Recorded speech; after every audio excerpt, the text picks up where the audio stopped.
Hi everyone, welcome back to my channel. So I was having a conversation with a really good friend of mine a couple of weeks ago, and she was telling me how ashamed of herself and how sad she felt because she was only able to fit in 15 minutes of workout every day. And I was like, honey, you're being way too hard on yourself. Actually, you should be thankful that you're able to fit in those 15 minutes movement for yourself and maybe try to do that, but a little bit more throughout the day and separate your movement breaks. And I feel like this is a very interesting conversation to have on this platform because when we look at what is being advertised to us by fitness influencers as well as the main fitness industry, everybody's talking about having your session. Did you fit in your 1 hour session after work, before work, whenever you're during lunch break? Did you fit in your 1 hour session? And I think it's really important that we have a conversation around whether or not that advice is appropriate, especially if we take in consideration the fact that most of us are living sedentary lifestyles. Even some athletes, have problems related to having that sedentary lifestyle. So the fact that we're sitting down so much pushes me to think that we should rethink how we're giving people advices on movement, and hopefully that helps some of us who feel shame about not being able to fit in a full 1 hour workout session. And it liberates us from this pressure that we feel very often when we pay attention to what is going on social media. So let's just get started. The first thing I want to address in this video is the fitness industry. Woo, the fitness industry. So the fitness industry is all about economics. It is part of the economy. Actually, it's a $278 billion industry, and it's growing at a 9% rate every year. So what that means is that they're trying to get our money, guys. And that's what people are selling. When we talk about economics, we have to think about short-term business cycles, which means that people are going to sell you short term solutions, and promote short term results. So, what we see very often advertised is people telling you, get fit. Let's do this 6 week challenge with me, and you'll be able to achieve my abs, my body. You'll be able to look like me. And that's what people, influencers, very often on the internet are selling, this get fit quick programs. And it's always about those short term goals. So, it's always about the summer body, the summer shred, trying to lose all your weight before summer. It's very much surrounded around those teams of trying to achieve a certain look by a certain period. So that's what is being sold to us. And it's very important to realize that because it is an industry, they're trying to sell us a product, and they're trying to sell us a product as fast as possible and also keep us going for more. So when you have something like that, you end up with people that are chasing this perfect body, this perfect image, and feeling not good about themselves because they're not able to achieve it. They're not able to dedicate that amount of time to this training plan or whatever it is.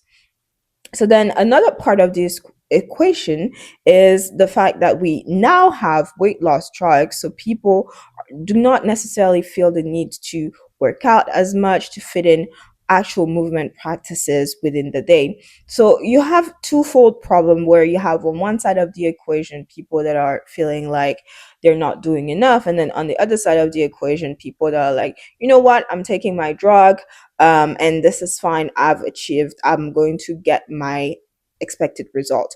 And if you notice that conversation, everything is around appearance, everything is focused around weight, trying to look a certain way, trying to achieve specific results. So that's the goal of the fitness industry. They're trying to sell us an image. And once you understand that, you understand what the goal is. Well, let's talk about what the science is saying. We actually have a public health crisis. It's called the sedentary crisis. And what is happening is that we live in a society, especially in North America, where our lives are manufactured to make us sit most of the time. There was a study that showed that Americans spend approximately 9.5 hours sitting down, whether it is for work, whether it is for leisure. We just spend most of our time sitting down at a chair.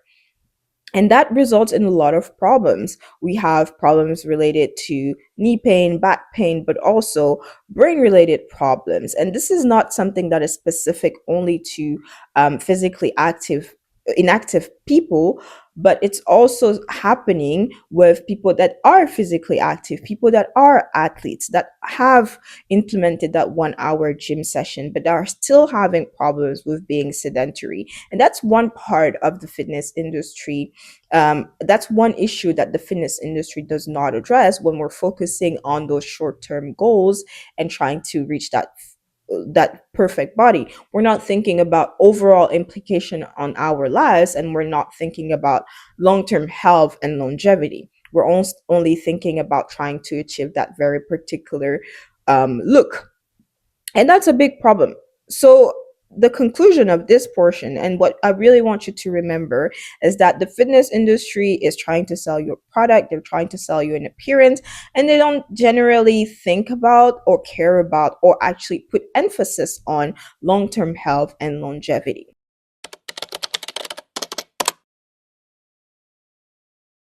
So, let's shift the conversations and the gears a little bit and talk about longevity and what should be the goal for us.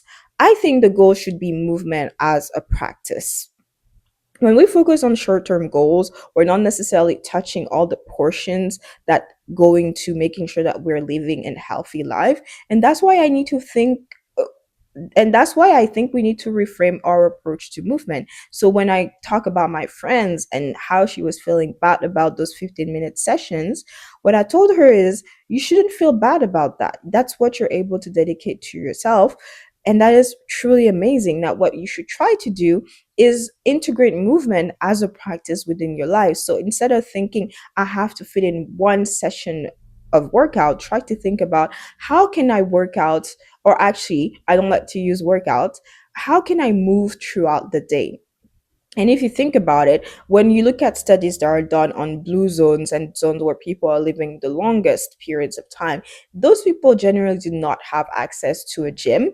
Usually, those people live very active lifestyles where they're walking a lot, they're doing a lot of physical activity, but in the sense of gardening, of having artistic pursuits. So they're very active people and interacting with the real world, and they're not necessarily stuck in a room with machines and trying to optimize their bodies. Now, am I saying that you shouldn't do that?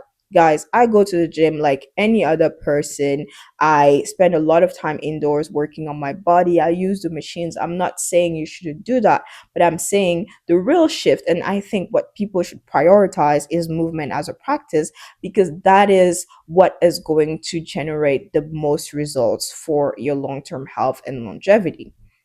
If you think about moving throughout the day, if you think about having movement breaks, times when you're giving your body and allowing it to do what it should do as a human body, which is to move, when you're allowing your body to move in different directions, when you're keeping it challenged, the science is showing us over and over again that it helps with depression, it helps with Alzheimer, it helps with community building.